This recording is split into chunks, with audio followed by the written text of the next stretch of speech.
Pavers are a very popular choice for hardscapes and patios, but it turns out if you don't maintain them, you can create all kinds of problems. I recently got a quote to have our pavers fixed, sanded, and resealed, and boy was I shocked. So in this video, I want to show you how easy it is to do your own repairs and do that maintenance that you should have been doing from the get-go.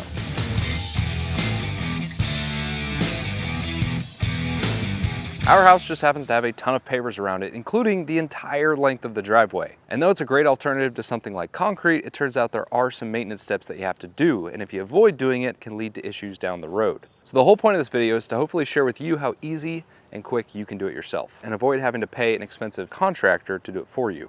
Now, one of the most common problems you'll see with pavers is sinking and shifting. Now, obviously this is on a driveway, so the whole thing is sloped down. So over time, everything is kind of shifted this way, causing a lot of gaps to open up over here. And then this is compounded by the fact that paver sand has washed away over time because I have not done the proper maintenance, allowing them to shift even more. So the first thing we gotta do is address this, and to do that, I need to take up all of these pavers so we can get everything reset. I want to start by saying that I'm not an expert in doing this. I just did a bunch of research and I figured I'd share what I learned. But one thing I did read is anytime you're going to a transition or a part where a lot of bricks have already been cut, try and maintain the order when you're taking them out. Now in my case, I don't know that I'm going to use the cut bricks as much because everything has shifted so far. I'm going to have to cut new bricks, but just keep that in mind, especially around the edges, just anywhere where it has a cut, or if there's a certain pattern that you're trying to maintain, just maybe replicate it somewhere else. Makes it easier to put it back.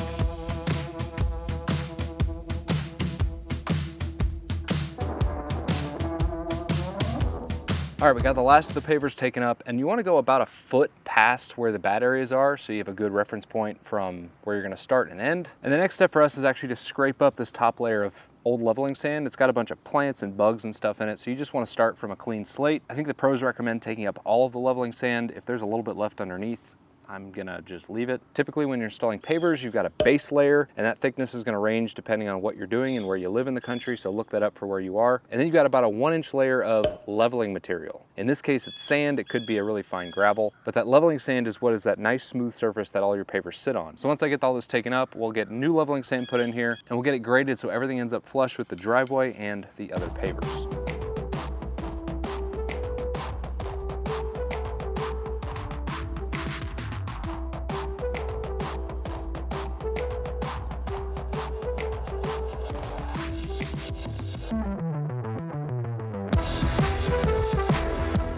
Okay, so we got all the old sand, or at least the top layer of the old sand, pulled up. I can't actually go any deeper because I'm running into the radiant heat wires that are under our driveway. Bougie, I know. So I'm gonna stop here. But if you remember, the pavers here on the end were really sunken in. And I think what happened was somebody at some point in the past ran a PVC pipe through here to run some low voltage wires for some lighting, and I don't know that it was properly compacted enough, and just over time it just kind of sank. So I'm going to add some more base there, try and tamp it down as much as I can. I'm also going to tamp down the rest of the area before adding the sand, and then I need to establish kind of the grade. And an easy way I've seen to do this is you basically take a string and you lay it at your top surface, which in my case is the top of the driveway, and then the bottom surface is the next paver, the last one that I left. And that straight line should give you a good reference for putting all of your leveling sand, taking into account the thickness of the paver, so that when you put everything back in, it should end up nice and flush. Well, that's the plan anyways. So we've got some screed bars set in place, and yeah, this is what I was afraid of. So it turns out that my driveway is not a straight slope here at the top, it's just kind of a rounded up to a flat. So what I think I have to do is flatten this part first, using that as one reference, and this is the other. And then once I get up there, I'll treat it as another grade. So it's kind of a complex shape here. Daddy, who are you talking to? I'm talking to YouTube. The easiest way to get a flat level surface is with a screed, but because of my stupid fancy radiant heat wires, I couldn't get the bars low enough. So I'm having to do it manually with a trowel. But once I got it all flat, I can start laying the pavers. Okay, so first lesson learned from the idiot trying to do this themselves. You basically can't just start in the middle and hope that your gaps magically disappear. You've kind of got to start on one side and work your way to the other, and then make up for the gaps in cutting new end pieces. As I'm putting in these new bricks, the new ones fit really well, but I'm just moving the gap around, and it's just going to be a forever struggle. So we're gonna have to pull out all these all the way to that side, work our way this way, and then the gaps will be on the other side. We'll cut new pieces and we'll be done. So if you're doing this yourself, work from one side over. Don't just try and work from the middle.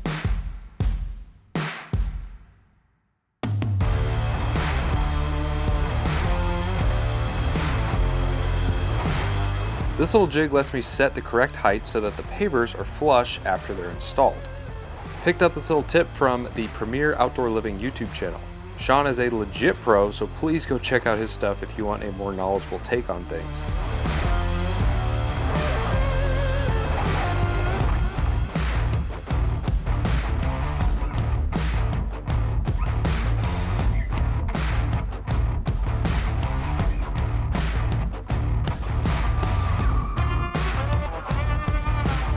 Once I got to the edges that required pavers to be cut, I simply made a mark,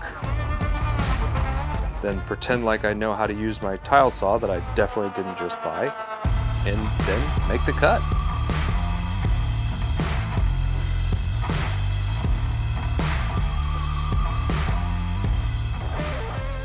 And with that piece, the repairs are officially done. And as you could probably tell based on my change of shirt, it took about 2 days to do this, which was longer than I thought, but it looks so much better. All those giant cracks are kind of replaced by really tight bricks that hopefully won't shift in the future. I'm really happy with how it turned out, except for that. And that's actually one of my biggest takeaways in doing this is that, yeah, you want to extend past about 12 inches to where the cracks stop, but in order to get all the cracks out of there, you have to go all the way to one side. And in this case, because my bricks are kind of at an angle, I would have had to go almost all the way over there to the walkway in order to fully get rid of these, if that makes sense. So essentially what I did is moved all the cracks from up there to right here. So I'm gonna do a quick fix to get rid of those.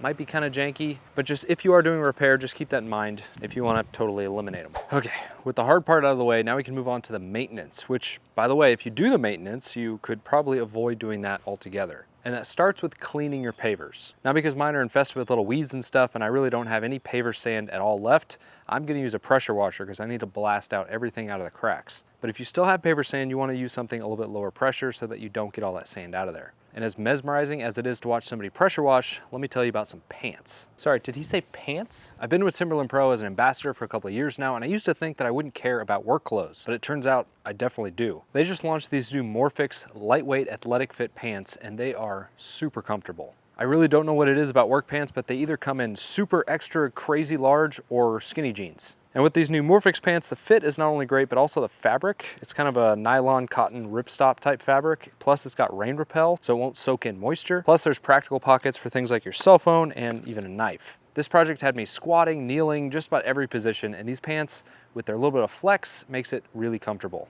And this new Morphix collection isn't just limited to pants. They've got shoes and boots and all kinds of stuff to go with it. Like, check out these new slip-on Morphix composite toe chukkas. Comfortable and convenient. Seems like they'd be great to keep around the shop. So if you're interested, go check it out. Timberland Pro has been great. The quality is excellent, and I highly recommend it to anybody who's doing any kind of projects, whether it's in the shop or outside. I'll have links to all that down in the description, or you can head to timberlandpro.com and check it out yourself. All right, let's go see if I'm done pressure washing.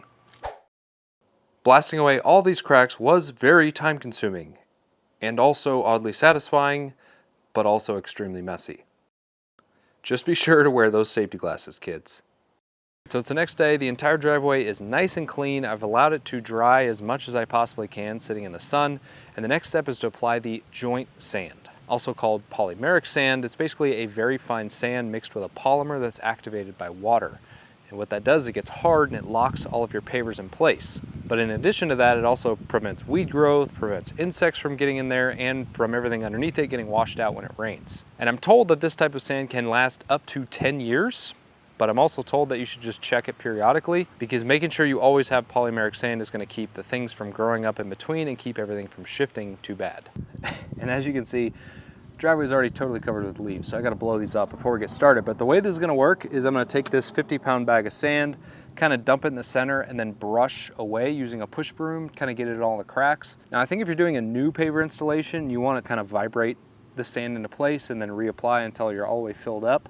That's essentially what I have here because there's nothing in between the bricks. So I'm going to try and get down as much as I can. Everywhere else, I'm just going to brush it in and try and do the best I can. Once that's done, we'll apply some water and really lock it in place.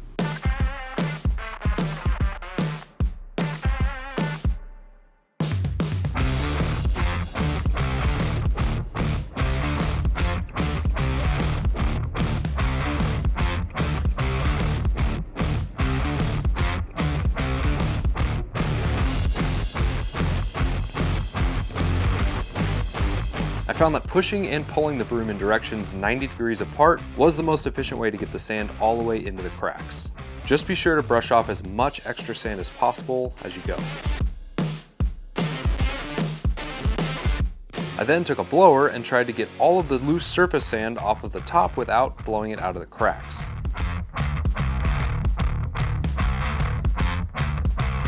And then finally just a little bit of water to get it all set up.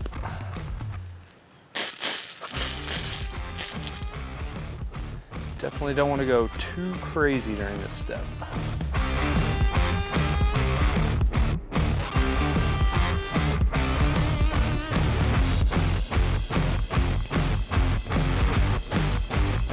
All you need to do is soak the sand at this point.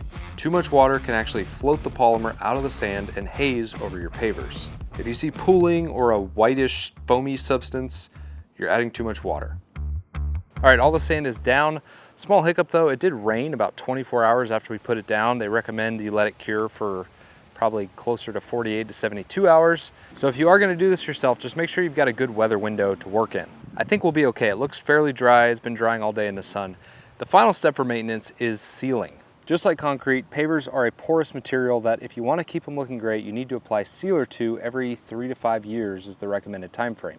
And luckily, this is by far the fastest of all the steps that I've shown. All it takes is to load that sealer up into a handheld sprayer and apply a nice even coat across the entire surface. And of course, follow any directions from the sealer you're using with regards to how soon you can walk on it or drive on it.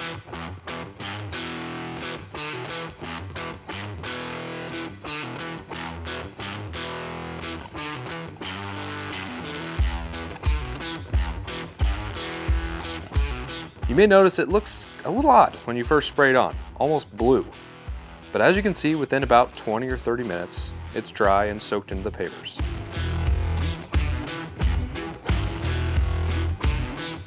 And that is basically it. Now I'd be lying if I said this is for everybody, but if you're able and willing, you can save a bunch of money by doing it yourself. But at the same time, hiring a contractor to do it for you is probably gonna get you a little bit better result and let you keep doing whatever it is that you do. See ya.